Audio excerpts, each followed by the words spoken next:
today. I just wanted to welcome all of our brand new students to the Department of Family Science and Human Development. We're happy that you are a part of us and you're joining our department. We are affiliated with the College of Education and Human Services. I'm not sure if you've done a campus visit, but this is the building that we're in right now. I'm not physically there, obviously, but this is typically where we usually would actually have our summer orientation as well. But unfortunately, this year we're migrating everything online. So we hope to have the opportunity to meet with you in person, hopefully this semester, if not next, for sure. I just wanted to introduce myself. My name is Dr. Lyndall Ka. I am the department chair of the department. And the panelists, would you like to introduce yourselves? Sure, I'm Shannon Bellum. I am the department administrator and also the internship coordinator director for those of you who go on to do an internship. Angela, please. I'm Angela Strignall. I'm the program assistant. And good afternoon. I'm Christopher Cotto. I'm the department advisor. Any questions that you may have regarding academic advisement or registration, you'll primarily see me as one of your chief point persons. Yes, absolutely. So any questions that you might have about the department can be answered by any one of these four people that you see on the screen here. We all serve different functions. However, we really do, work very closely together and can usually help you in any, questions that you might have about the department, about your progress, about your classes, et cetera, et cetera. So we are a point person for you, point people here for you in the department, and please feel free to reach out if you have any questions at all, okay? So there is a Q&A button, I believe, in a webinar. This is the first time we're doing a webinar, but there is a Q&A button there if you have any questions. Angela is actually monitoring that, and then also we have a chat, I believe, a chat function that you can also share questions if you have any during our presentation. Our presentation is really brief. We're just going to give you a sort of an overall idea of what our department is and who we are. And then we really want to leave as much time as possible for questions. So if you have any questions about joining the department, joining Montclair State University as a freshman or a transfer student, we'd be happy to answer as best to our ability. Okay. So welcome to our department. And I don't know if you saw the welcome video that we, all of us in our department, our faculty and staff collaborated, worked together. As again, we've been working remotely from home since March, since spring break. And so that was an opportunity for us to be able to really celebrate and welcome all of our new students in our department. Our department really is, as you see, we're very, I think just very homely in a way. We really see ourselves as like a department family, and just not just because the name family is in our department's name. It's an interdisciplinary field that's really much grounded in social sciences. And what we mean by interdisciplinary is that when you come in and you meet your faculty and your professors, you're going to see that we come from many different fields. Some of us are from the field of human development and family sciences. Some of us are from the field of sociology. We've got faculty coming from social work. So we really are a wide myriad of different backgrounds that come together to really understand families and communities and children.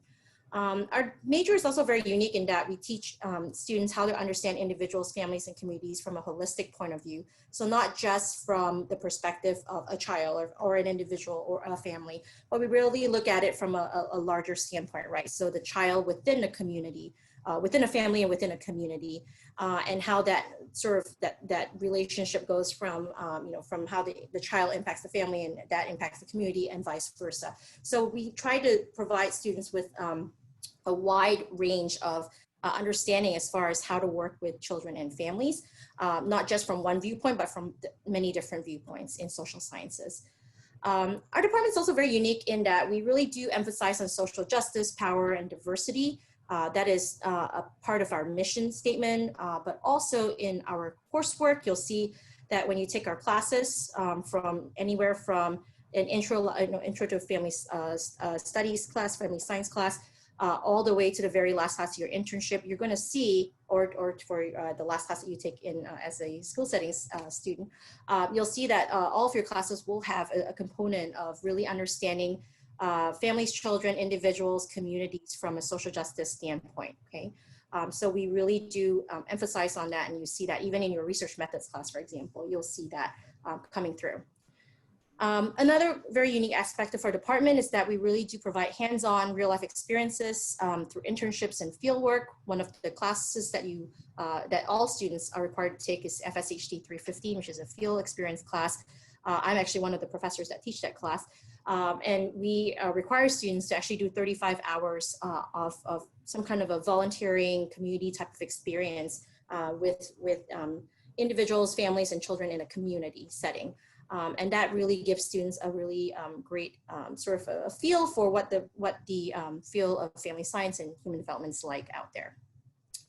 And finally, our department really focuses on understanding people and families in their homes, communities, and society, and kind of going again to the principles of social justice, power, and diversity. We really do emphasize on understanding and working with people effectively through the lens of intersectionality. We do try to understand people from where they are, where they're situated, their social location, where we look at all sorts of aspects, such as cultural aspects, race aspects. We'll look at sexual orientation, gender, sexuality. So we look at all of these different contexts in understanding how can we best serve the people that we work with on a daily basis. And this impacts students who are going either in the school settings or in family services.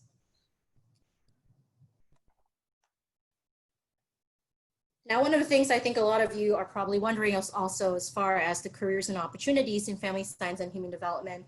And I can tell you that a lot of our graduates, they do go on to have really fulfilling careers supporting kids and families where they're needed the most. For example, we've had students who are, who graduate with their BA and they go on to become clinical coordinators or family life educators, which I'll share a little bit about that certification that we do offer in our program. Family support specialists or child protective services, human rights advocate and activists, program planners or developers, researchers, and of course teaching in either P3 or an elementary K through 6. Our undergrad degree is also a path to a lot of graduate studies. So students, continue on oftentimes in these careers, but not just limited to these careers or these graduate programs, but including these programs such as creative art therapies, family counseling, policy, social work, occupational therapy, and speech pathology and audiologies. So these are some of the pathways. I think, if you think about family science and human development, this is a really great major that provides you that foundation to go on to these different career paths and these different graduate programs. Okay. So I'm actually going to pass the baton next to Mr. Cottle, who's going to be talking about the major concentrations. Thank you, Dr. Carr. Well, one of the things that you'll see is that we do have two concentrations that are part of our major. Many of you have probably signed up for the family, children, and school setting concentration because you're planning to be teachers. Other option is family services, which allows you to work more in the community-based settings. One thing that we want you to make sure that you understand is that working with families and children gives you many options. Many times you think of working with children and you only think about working in the classroom as a teacher. Well, this major shows you that there are many other ways that you can work with children in many other different capacities. For those of you who may be interested in going into teaching for one reason or another, well, it's because you think you may get off at 3 o'clock in the afternoon on a daily basis or have summers off. All those things may have changed now as we have looked at the way the education process has changed, and particularly in light of this pandemic, that's not as easy a situation as it used to be. But if you're interested and committed to going into teaching, we have two paths for you to go into. You can either go into the P3 path, as you've heard Dr. Carr say earlier, the elementary K6 path, or you can do the dual degree, dual certification path, where you'll get a bachelor's and a master's degree in teaching students with disabilities or special education. While that may sound like a very interesting and lucrative possibility, it does add an additional year onto your program. So your first 4 years will be completing your bachelor requirements, and then your final year will be completing the master's degree requirements. So you'll walk away with both a bachelor's and a master's degree. If you have a real commitment to teaching, then that is definitely the track that you want to go into. If you want to work with children and you can't think of what ways to do that, we can offer you many different opportunities. Our family services program offers a variety of opportunities to work with children in community-based or social service programs. So you can work in hospital settings, you can work in substance abuse programs, teen shelters, group homes, some school systems, depending upon the support services that they offer to students and their families. Also, you can work in, as Dr. Carr said, as a family life educator, which she'll talk about more in a few minutes. And you could possibly minor in gerontology, which offers you the opportunity to work with families who are dealing with elder care and senior citizens. Many times that many people don't look at senior citizens and elder care as a lucrative profession, but it's a growing field as many of our baby boomers are living longer lives and need to have community programs in their areas to look at how to function, how to relate to people, and to provide them with the support services they need. So if you want to look at dealing with families outside of the classroom, family services is an excellent way for you to do that. And if you want to look at stretching your career goals into social work or counseling, that's a viable opportunity for you to move toward. So those are our two concentrations that we have: family services and families, children, and school settings.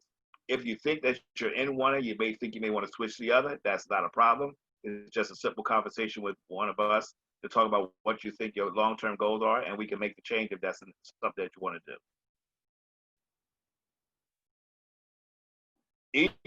Each concentration has the same amount of coursework, and to a degree. There are core requirements that are offered, which are 6 major classes that you have to take no matter which concentration you're in, and you all must take Psychology 101. So that does not change for either concentration. In addition to that, there are family science, human development electives that we offer, because we offer you the full spectrum of the family experience from birth to death. So you may be interested in taking a course on dealing with siblings. You may be interested in taking a course on dealing with group dynamics. We want to help you build your communication skills. So we offer a course on interpersonal relations. We offer a course on death and bereavement, because death is a part of the life process, and you may want to learn more about that. So there are courses that are available as electives that you can choose depending upon your interests. In addition to that, there's area specifications, particularly in our family services area. There's a specification area in case you want to concentrate on a given field, such as child advocacy or in social work, or you really want to focus on public health if you want to deal with children with health issues or families with health issues. Those areas are specialized for you to pick up at least 3 classes in that area. And Ms. Bella will talk about some other things that we're looking at doing in the future that will give you even more specialization, that will look at your long-term goals and make sure that you're going into a career that you will appreciate, that you'll be beneficial in, and that you'll feel that you're giving back to. This is the giving back profession. So we're about helping families, helping children, helping adults, helping seniors do the best they can to live the quality of life that we think everyone should have.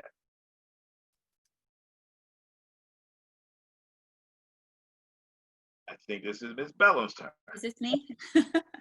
Okay.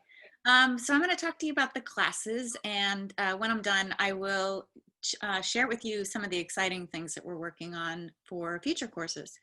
So our Mr. Cottle talked about the core classes that all of our majors take. So whether you're a family service concentration or a family children school settings concentration, you will all take the 6 classes, 7 with Psych 101, listed under core courses. So you'll get an intro to our area. That is the class that you're all enrolled in with Dr. V for the fall.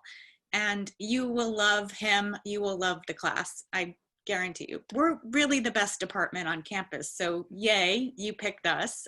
You will find that we're very good at keeping our students engaged and excited. And yeah, I think you'll really like it. Everyone takes research, and they're usually a little scared, but don't worry, we will hold your hand through that course too and help you understand what research means. Everyone takes field experience, which Dr. Kaw talked about. That's one of the classes that she teaches. That is a foray into what we're talking about when we say human services. So you'll get an opportunity to get out in the field and try something. Everyone takes a course on family development. That is a course that talks about how families change across the lifespan. Everyone takes a class on working with diverse families, where you learn how to work with different types of families. And everyone gets a class on poverty in families. In the FSHD electives, Both concentrations, you will choose up to 3 that are required in your concentration. And we just listed a few here to just give you a taste of what different electives that there are. And you can start working on those electives in the spring if you want. And certainly like as you go through the whole program. I think I'm ready for the next slide. Okay. Further in your coursework, the family services and school settings divide. So after those first 2 requirements that I just went over, family services has one set of coursework that's required and school settings has the other. Let me do school settings first because I have a feeling most of you are school settings. So in school settings, we have some human development classes. These are courses that will help you understand the way a child develops. So it starts from prenatal all the way up through age 18. And it's broken into 2 different classes. We actually have a 3rd class that really focuses on prenatal through age 2. It's infant development. It's an elective though. So you are required to take child development 1 and child development 2.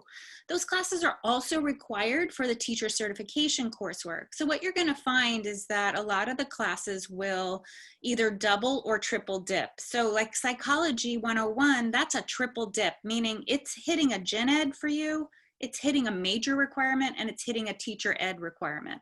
Child development 1 and 2 are a double dip. So they're gonna hit the major requirement and the teacher certification requirement for you.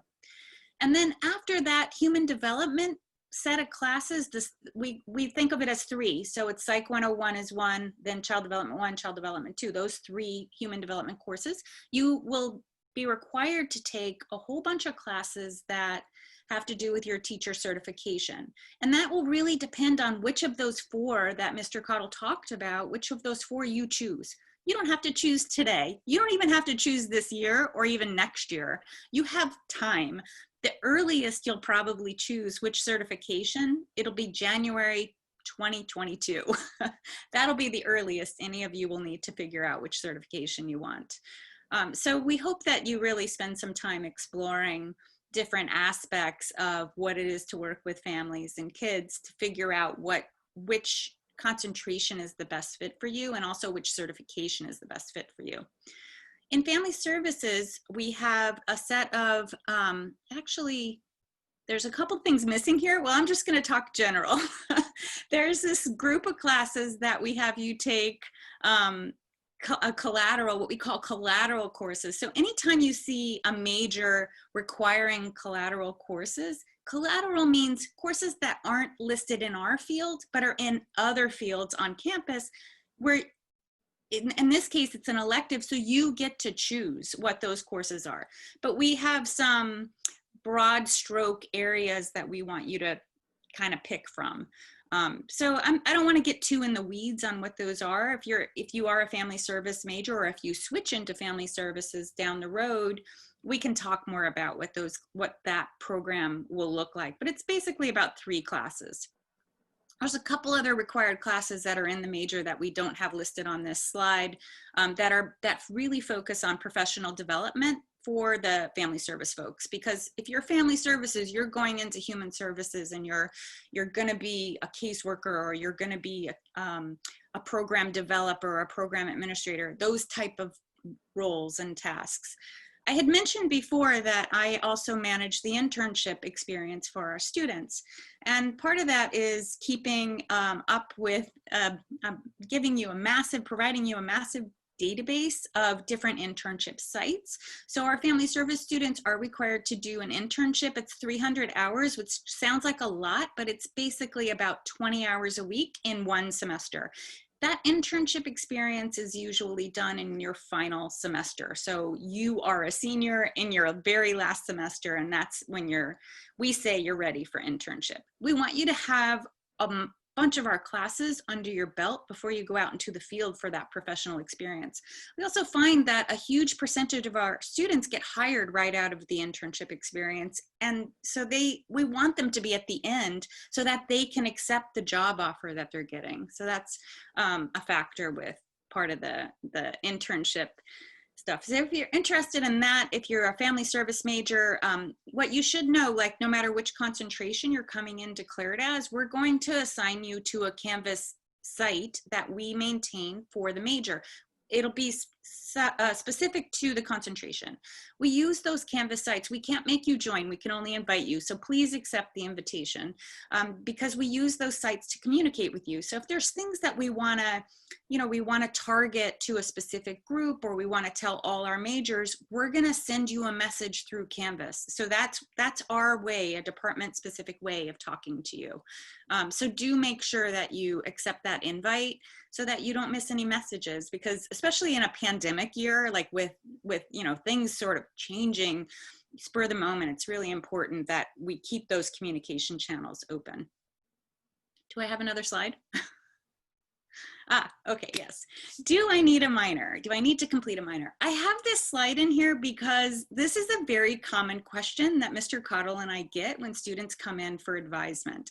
They often ask, do I need a minor? Because they hear from their classmates that their classmates have minors. So I've made a bullet list of yes and no of why you would need a minor. So let's do the yes slide first, the yes side of it. So yes, you need a minor if you're planning to go to a specific graduate program that wants certain classes that will help you matriculate directly into their program. So I have a couple examples listed here. Speech pathology, family law are two that come to mind. I would also say psychology, like if you want to be a clinical psychologist at some point in your life, getting 15 credits of psych courses under your belt is going to be a good idea. The second reason would be if you're passionate about a very different academic area. So maybe you like to paint. Well, you could do an art minor if you want. Like that would be something where you're passionate, but you're not required to complete a minor. So in the no column, Montclair does not require a minor for graduation. So just know that you don't need a minor to graduate. And the Family Science Human Development Department doesn't require a minor for graduation either. Employers don't require minors. Most just want to see your GPA. Many of them won't even ask for your transcripts. And a minor could delay graduation if you don't decide to add it until very late. So we want to make sure that you stay on track for graduation. So, okay. I think I'm done. Do I have another slide? I don't think so, right? No, you're good. Thank you. Okay. Okay, just a reminder, there is the Q&A that, button if you have questions, or you can write a question in the chat. We'll be happy to answer as well. I think in a webinar format, unfortunately, I don't think we can have people talking. Is that right? Yeah. So unfortunately, we can answer questions. We can unmute them, Lyndall. Huh? We can unmute them. But I can't. Oh, I could. Okay. Oh, yeah, we can unmute them. So, I mean, it's such a little group. We can't see them. That's the bad thing. That's true. Okay. But maybe like after towards the end, I can unmute everybody if any, or you could tell me, I'll unmute them. Okay, perfect. Thank you. I just wanted to, circle back to the family life education piece, also known as CFLE certification. So we actually do offer a certification with, called the Certified Family Life Educator, which is actually a national certification with the National Council on Family Relations. Now, it only works with a family service concentration, just because it really falls very naturally with the classes, the rotation of classes that you will be taking. It requires 7 additional courses, but you can be crafty or go to one of these very crafty advisors here, Ms. Bellum or Mr. Cottle, who can really help you with that. Essentially, you can use 3 of your FSHD electives for these courses. So again, remember Ms. Bellum talked about double dipping. This could be a way you could double dip as well. So you can use 3 of your FSHD electives for the courses for the Certified Family Life Educator, and then 3 elective collaterals for these courses. That only leaves really 1 additional course that you need to take. Now, I should have sort of back up a little bit and tell you a little bit more what the Certified Family Life Educator is. The CFLE was created by NCFR, the National Council on Family Relations, as a way to provide a certificate for students who want to work with students and professionals who want to work with families, kids, individuals, and communities in a more educator type of setting. So meaning that you would be out there, informing the public, educating the public about any topics regarding family life, right? So for example, you could be educating the public about parenting, for example. So you could be a parenting family life educator. You could be an educator on child development, on infant development, for example, and that could be a family life education on itself. We're increasingly seeing many family support centers across the country that are some of them are requiring a CFLE certification, but some are actually really sort of that preferring that CFLE designation, where students have this certification and working with these organizations. So you would actually be a certified family life educator. That would actually be the title that you would have. And you also get, after your name, you'll also have a comma, BA, comma, CFLE. So, you add more letters if you're that kind of, if that's what you're interested in. But really it provides you with, some more targeted list of courses, and that provides you the certificate at the end of your undergraduate career here. You do have to earn a C- or better in every major course. You have an application, you have a fee, and then you send your transcripts to NCFR, and then you get this really nice national certification that is recognized nationwide. Okay, so not just in New Jersey, but also nationwide.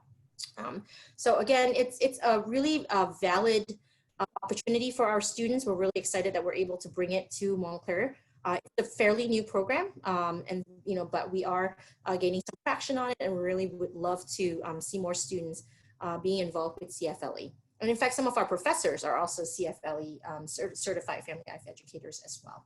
Okay, there is the website right here if you want to learn more about it, ncfr.org, or again, feel free to email any of us if you have more questions. So the last part of this is just really to talk a little bit about some of the resources and organizations that we have offer in our department.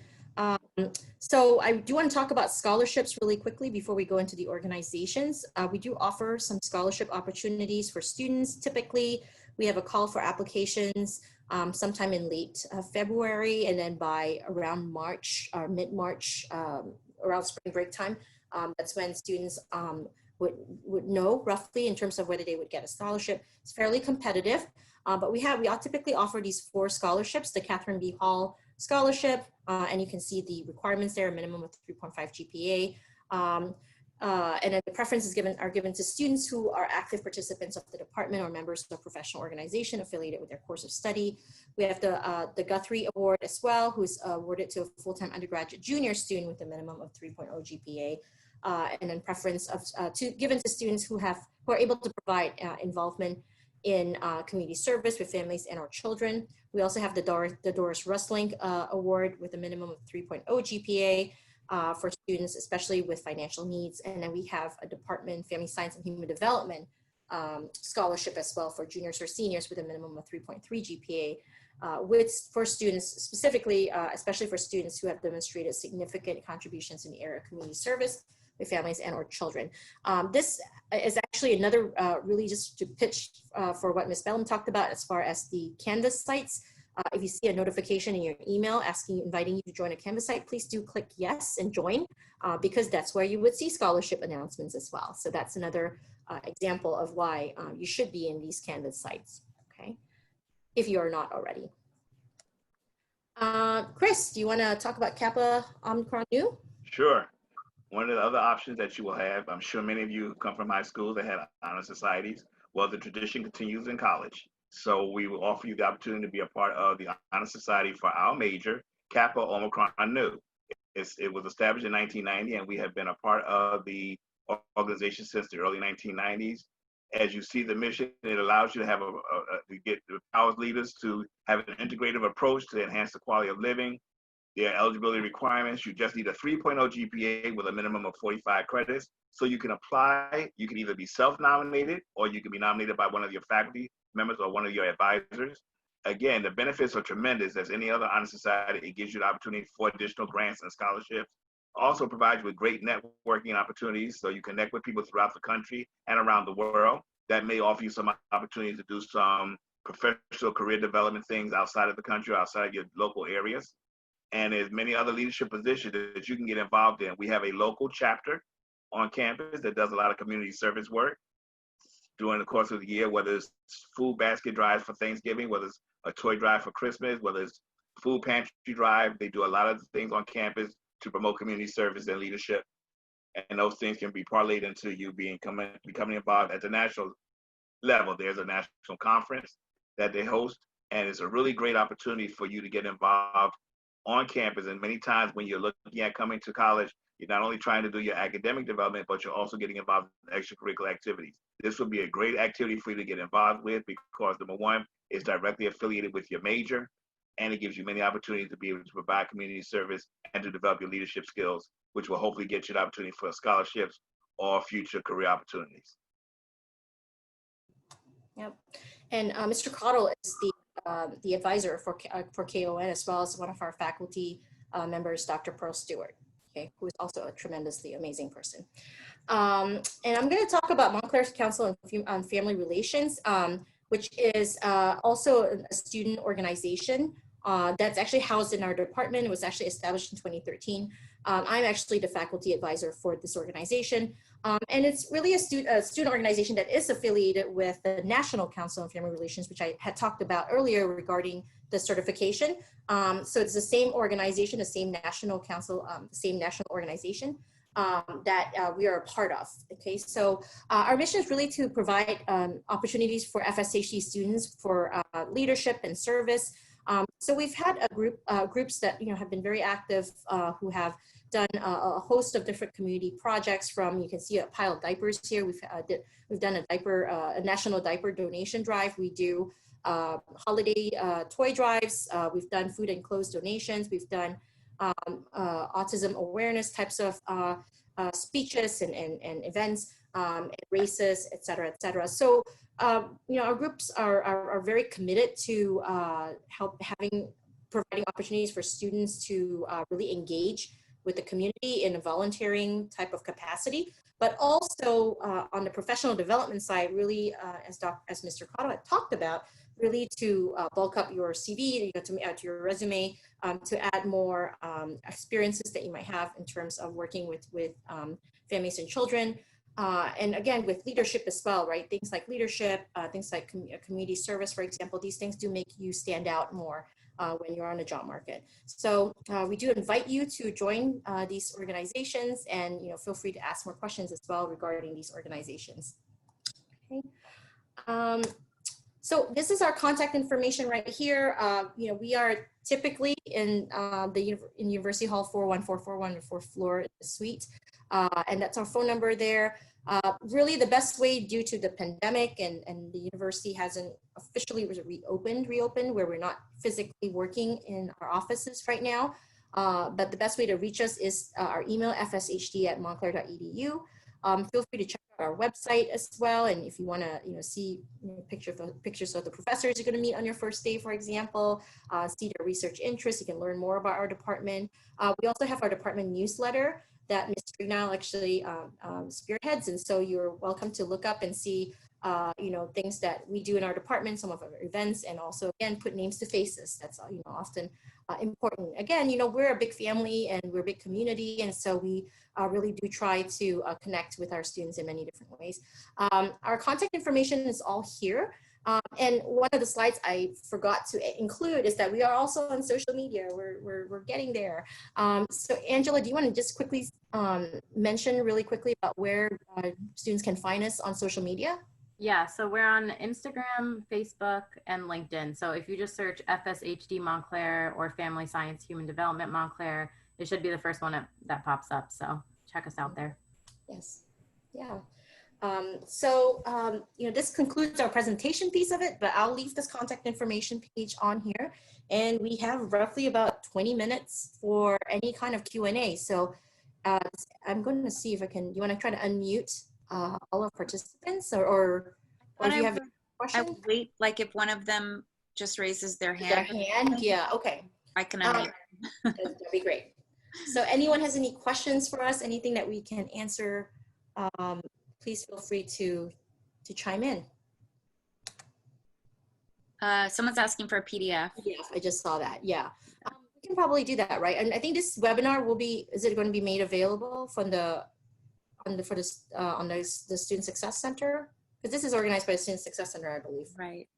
We could put the presentation on Canvas. Yeah, That'll we can give them do more that. incentive to accept the Canvas Yeah. invite. Right. Absolutely. Yeah. And all the links and stuff will be on here. Absolutely. We can definitely do that. And then also once you get into the Canvas page, you'll see, we have like the main page has all the different links and important things that you need to know as well. You know what? For the 6 of you, I'm going to put you in today. I'm going to invite you today. I'm going to figure out who you are. And I just took a screenshot of them. So I'll do that. Perfect. Oh, that was that noise. But yes, we can do that.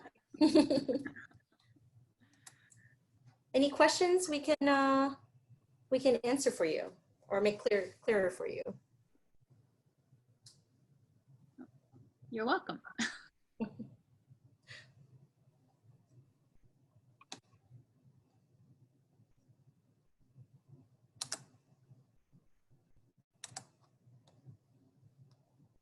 Are you nervous, any of you, about coming to college? You ready? Any questions about your classes? Mm-hmm. You excited? We also know this is a strange time, a challenging time because of the pandemic. Yes. Yeah. So we're here to help you to navigate you through the process and to be a support to you. That's the main thing we want you to know. You have support when you come to Montclair State. We are a caring faculty and staff, and we make sure we look out for our students. Absolutely. Definitely. Oh, wait. Yeah. I see a question. Yeah. How do we join the organization you were talking about where you do the toy drives and community service things? So that's MSU. MSCFR. Yeah. So with MSCFR, yeah, you can absolutely you can email me if you want. We used to have a Hawk sync. What was it called? I forgot what's called the program. There was a program where, where for all the students, organizations, I believe they actually. It was called Hawk Sync. It's now called Engage. That's right. Mm-hmm. So, we are also setting things up right now as we go along. We have a new president right now as well, but you can email me directly. My email address is right here. So if you want to just go ahead and email me, khawl@montclair.edu, and then I can connect you to the president of the organization who can add you to the list for sure.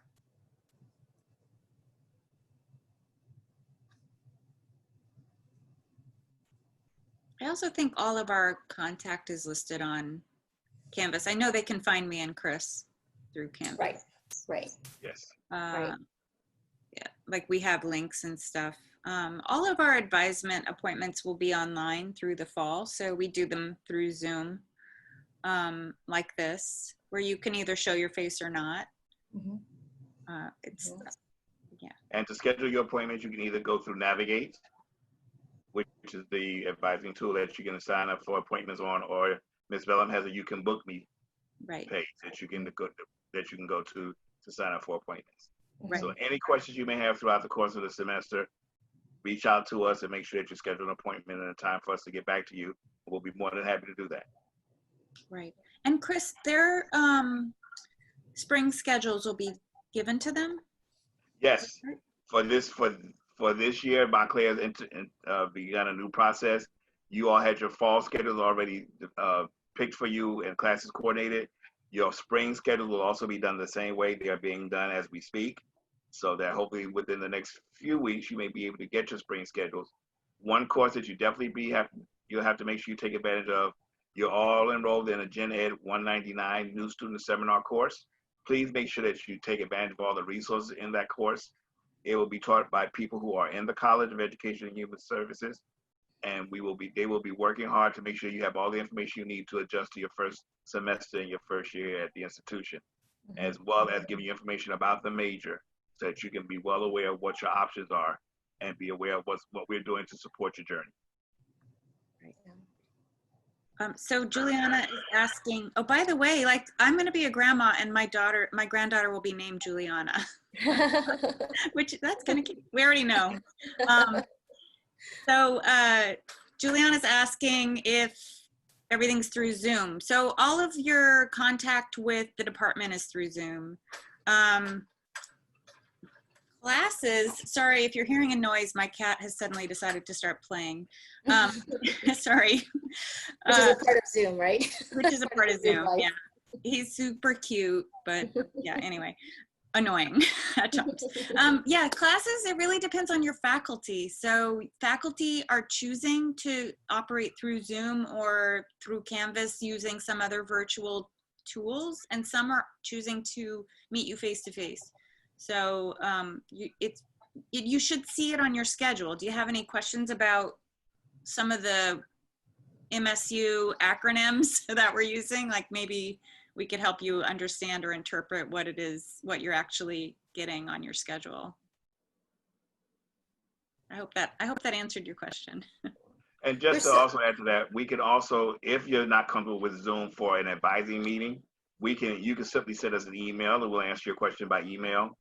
Or if you want to do it by phone, you can send us your phone number and we'll be more than happy to reach out to you by telephone and have a conversation with you. Yeah, just write it in the description box because there's an opportunity to write comments to us either through Navigator and the You Can Book Me. So you can just tell us what you're comfortable with. Yeah. I've started doing a lot more phone conversations with students because I think everyone's kind of Zoom fatigued a little bit sometimes. Yes. So Right. sometimes just talking on the phone, it can be a little bit a different pace. Yeah. Yeah. And just to add also, what Ms. Bellum said about your classes, you're going to see it, when you start, I think things are going to start popping up pretty soon as we get closer and closer to opening day. And so your professors will be posting like their syllabi, for example. So pay attention when they, put things up on your specific Canvas sites, or if they email it directly to your class, for example. Look, pay attention and see what's written in each syllabus. That would be that's also another way where you're going to find out exactly where things are going to be done, or how things are going to be done specifically. And if you have any questions specific to that, feel free to reach out to your professors as well.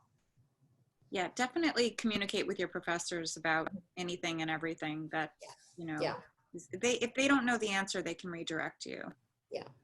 Right. So, and that we'll do the same, like we will redirect as well.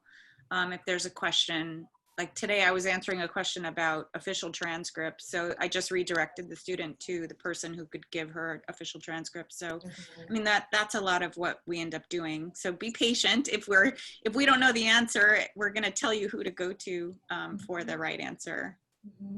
Some students get a little annoyed when we do that. Just understand that. Usually we get them there quickly. I just want to add, just really that, Ms. Bell, Mr. Cottle, and Mr. Nell are three of the most amazing staff members that you could ever work with. So you're in really good hands as far as advisement, as far as any questions that you have. You really are in very good hands because these are just three amazing people that you can reach out to at any point. So we are all here happy to help answer questions, and not just about curriculum stuff, but like even just like if you're having issues like transitioning in college or anything like that we can best support you otherwise, because we know it's not just only academics when you come to college, right? There's a lot of different aspects to it as well, especially for first year students. So we recognize that fully, and so we want to extend our support for that as well. I wanted to just really quickly add, one quick thing in fall, especially with our, I did give our suite number there because that's where we're located. However, I do encourage you, if you do plan to stop by our suite, just to shoot us an email, or call first, or try to resolve things via email or Zoom or some other way, or phone. And honestly, in most cases you can, any kind of forms that you might need signed or anything that you need, any questions that you might have, really can be answered virtually. And this is really our department's way of just trying to keep all of our staff and faculty and students safe. So we're all, in this together, right? So we want to make sure that we're all keeping each other safe. So, before you pop by, just know that we are not really running on regular business hours as usual, just because we are in a pandemic. And so please feel free to shoot us an email or call before you show up, or again, try to resolve things via email, and we will be happy to do that for you. Okay. Yeah, we've learned that there's hardly anything we can't do via virtual. Yeah, really. Everything practically. Yeah. We can't hug. Yeah. Yeah. Sorry. And one of the things also that I just want to make sure that you're aware of, they may have talked to you about it in orientation, If you took any AP courses or any college level courses at your high school, or you took a course that was affiliated with a college or university, and you haven't gotten those credits transferred over to Montclair yet, please make sure that you touch base with those entities and have them send us your transcripts so we can add those to your degree audit, so that we can make sure you're getting credit for all the things that you've taken either at high school or through another college or university. Oh, I didn't, I'll spend the next couple minutes if no one has other questions, just talking about some of the exciting things that we're working on. We are building a couple new minors that you may be interested or passionate about taking. We're building one that's going to be skills for human services. And the other one is youth programs. So the youth program one might be of interest to students that are interested in like working with kids outside of school settings.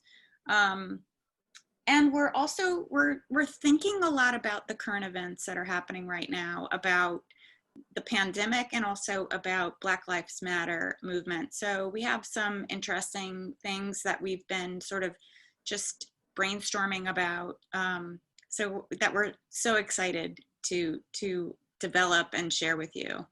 So those are some things that I have, like a stack of books that I'm reading this summer to get caught up on some of the issues. Yeah. So if just to wrap what Ms. Bellman said, so if you see any messaging on that or seeing, you'll see more of these coming up as the semester begins. So there's a question about transcripts. So you should be able to see your transcripts posted on DegreeWorks once, like, I would say, like, if we weren't in a pandemic, my normal advice to a student who has transcripts that they're bringing in, I always say hand deliver them. And I think Red Hawk Central will be open, will it? Does yes. that know? Yeah. So Red Hawk Central will be open. It may be worthwhile going to hand deliver them, only because that way we have them.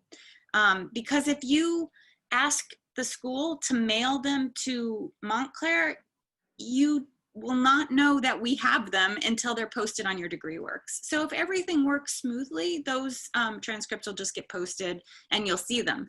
But sometimes it can be a big delay. Like if, the registrar gets a huge stack of mail one day, it's just gonna take a while for someone to go through all of those, open all those letters and post them. So that's my normal advice. Like if you are on campus for any other reason, I would just hand deliver an official sealed transcript to the registrar, and then we have them, and now you're just waiting for the person to post them.